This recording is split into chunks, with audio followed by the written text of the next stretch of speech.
I am a 27-year-old female who has worked in the same company for the past 5 years. I started as an entry-level position and quickly climbed my way up the ranks, but it wasn't without hard work and dedication. However, my progress was constantly hindered by my toxic boss and corrupt coworker. My boss was a micromanager who would constantly criticize me for the slightest mistake. She would often berate me in front of my colleagues and make sure to belittle me whenever possible. Despite this, I continued to work hard and put up with her because I loved my job and wanted to advance in the company.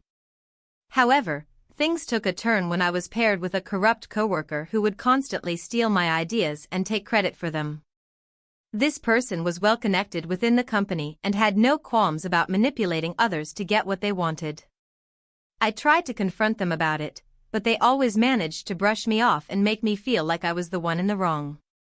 It wasn't until I discovered a loophole in the company's promotion system that I realized I had the power to take matters into my own hands.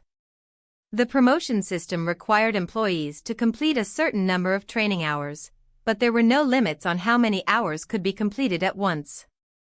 This meant that if I worked hard enough and fast enough, I could potentially skip over my toxic boss and corrupt coworker and get promoted directly to the next level. I spent the next few weeks working tirelessly, completing as many training hours as I could without sacrificing the quality of my work. I would often stay late into the night, working long hours and barely taking breaks. Despite the physical toll it took on me, I refused to give up. Finally, after months of hard work, the day arrived. I had completed all of the required training hours and was ready to take my promotion exam. I walked into the conference room where the exam was being held, feeling confident and prepared. However, as soon as I sat down, I realized that my toxic boss and corrupt coworker were also there, taking the same exam. I tried not to let their presence bother me, but as the exam progressed, it became clear that they were cheating. They would often whisper to each other and exchange notes, making sure to answer every question correctly. I watched in horror as they blatantly cheated their way through the exam. When the results came back, I was shocked to find out that my toxic boss and corrupt coworker had passed the exam with flying colors, while I had barely managed to pass. However, little did they know that I had been working on a secret weapon the entire time. I had spent months gathering evidence of their cheating, recording every conversation and documenting every instance where they manipulated others. I had built up a solid case against them, and when the time was right, I would use it to take them down once and for all. The day after the exam, I confronted my toxic boss and corrupt coworker about their cheating. I presented them with the evidence I had collected, and they were quickly removed from the company. I was promoted directly to the next level, bypassing both of them in the process. It was a sweet victory, but it wasn't without its consequences. I lost some friends in the process, as many people sided with my toxic boss and corrupt coworker. However, I knew that what I had done was the right thing, and I felt proud of myself for standing up for what was right. In the end, my hard work and dedication paid off. I was promoted to a position where I could thrive and flourish, and I knew that it was all thanks to my determination and willingness to take matters into my own hands. And as I walked out of that office for the first time in my new role, I took a deep breath and felt something I hadn't in a long time: peace. It wasn't just about the title or the pay raise, though those certainly didn't hurt. It was about reclaiming my voice.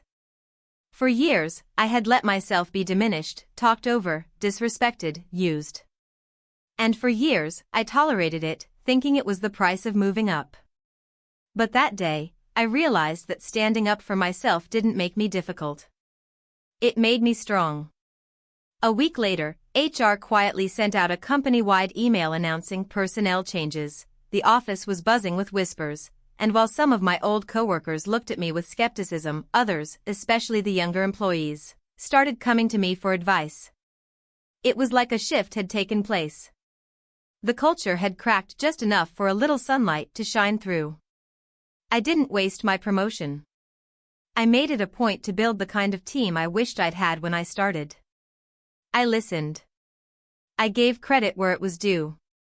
I encouraged transparency and shut down toxicity before it could grow roots. And slowly but surely, we started seeing real change. One day, during a team meeting, one of the newer hires, an intern I had once mentored, raised their hand and said, "I've never felt this supported in a job before." I smiled, not just because it was nice to hear, but because I knew what it had taken to get there. The late nights. The self-doubt. The risk. The sacrifice. I still think about my old boss and that coworker sometimes. Last I heard, one was trying to start a consulting business, and the other had dropped off the map entirely. I don't hold on to anger anymore, just lessons. They taught me what kind of leader I never want to be. So yeah, I'm a 27-year-old woman who took down a toxic system from the inside. Not with yelling or chaos, but with patience, receipts, and a plan. And the best revenge? I wake up every day, walk into my office, and love what I do. That, to me, is winning. I took down my toxic boss, my petty coworker, and helped reform the company, one email at a time. I've worked as an administrative assistant at XYZ Corporation for the past 2 years. It was supposed to be a stepping stone, a chance to build experience and climb my way up the corporate ladder. But instead, it felt like I'd landed in a twisted reality show full of petty drama, power plays, and silent suffering. My boss, John Smith, was the kind of manager you read about in workplace horror stories. On the surface, he was charming and polished. But once the office door closed or the last HR rep logged off a Zoom call, the mask dropped. He micromanaged obsessively, berated staff for typos or formatting crimes, and belittled our work in front of others. But what crossed the line, what really made my skin crawl, were his inappropriate comments to several of the women on the team. Subtle enough to deny, but insidious enough to leave people shaken. Then there was Sarah Johnson, my coworker and unofficial office antagonist. Sarah had a talent for making everything about herself. Her work stories were just a thin veil for gossip, and she never missed a chance to take credit for something she didn't do. Worse, she had this twisted alliance with John, mutual ego boosters who thrived on drama and controlling the narrative. I kept my head down at first. I figured if I worked hard and kept to myself, I'd eventually rise above it. But that was wishful thinking. Despite my efforts, I was constantly passed over for opportunities, reprimanded for things beyond my control, and left cleaning up messes that weren't mine. When I overheard John laughing with Sarah about how certain people are too soft for corporate life, I knew something had to change. But quitting didn't sit right with me, not yet. I wanted justice, not just for me, but for the other employees I saw shrinking under the weight of this toxic system. So, I got smart. I started documenting everything. I began with John. Every inappropriate comment, every aggressive email, every time he forgot to include me in team meetings or gave my work to someone else, I saved it all. I compiled over 6 months of evidence, organizing it into a clean, time-stamped document. I even recorded Zoom calls when possible, where he subtly threatened junior staff and made backhanded remarks to female employees. With Sarah, it was trickier. Most of her behavior was social, gossip, manipulation, passive-aggressive emails. But then I noticed something. She was constantly submitting work late, then blaming others. So I created a system. I started forwarding all my assignments to my personal email for backup, and I flagged the version history on shared docs. Every time she erased my name or edited my contributions, I had proof. I also gathered messages where she complained about coworkers, using office chat channels like her personal burn book. But I knew that taking them down one at a time wouldn't be enough. The real rot was deeper, XYZ's executive bonus policy.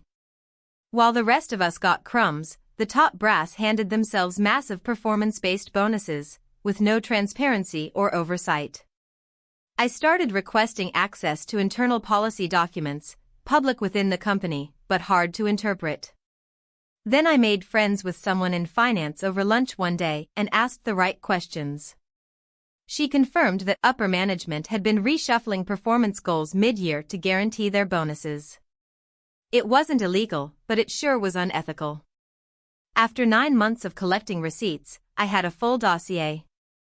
But I didn't want to be reckless, I wanted to be surgical. First, I contacted a lawyer who specialized in workplace harassment and whistleblower cases. They reviewed everything and helped me prepare a formal complaint, anonymously at first, through an external compliance channel. Then, I submitted my findings to HR, professionally written, thoroughly sourced, and impossible to ignore. The final blow came during our year-end performance review meeting. John, oblivious to the ticking time bomb, sat across from me with his usual smugness. He started reading from a sheet, listing off ways I could improve my attitude and be more of a team player.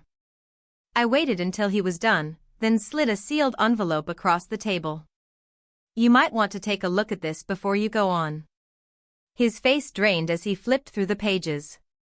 He recognized the email headers, the screenshots, the quotes. He knew he was done. 2 weeks later, John was suspended pending investigation.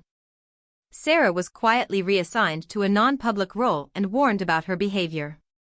HR launched a company-wide survey and brought in a third-party auditor to review the bonus policy.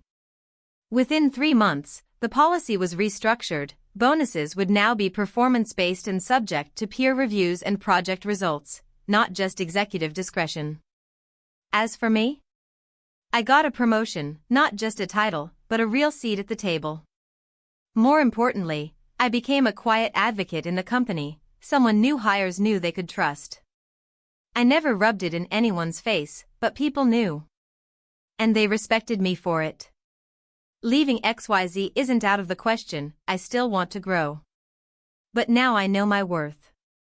I know the system can be challenged and changed if you're patient, strategic, and unafraid to stand up for what's right. So no, I didn't just get revenge.